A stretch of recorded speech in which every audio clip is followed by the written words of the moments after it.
he died for you. How can we accept it? I'm a fornicator. Yes, simple as it. I'm a murderer. Yes. Out of all the people you have murdered, he will still save you. So simple. And that is why people don't want it. People think Christianity is so simple as it is. Because when you go to the Malam, the Juju man, the things you have to do, but so simple. Look at how simple tithe is. But people are still talking about it. Out of the 1,000 that you have gotten, just remove 100 Ghana. Take all and eat. Give this. And do you know what people are getting from tithe? It has become an issue. Simple as it is. By his stripes we are healed.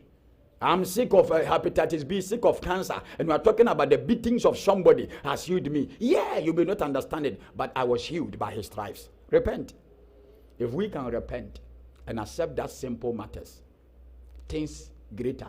The man has stayed 38 years looking for deliverance, but not getting it. Because the way of life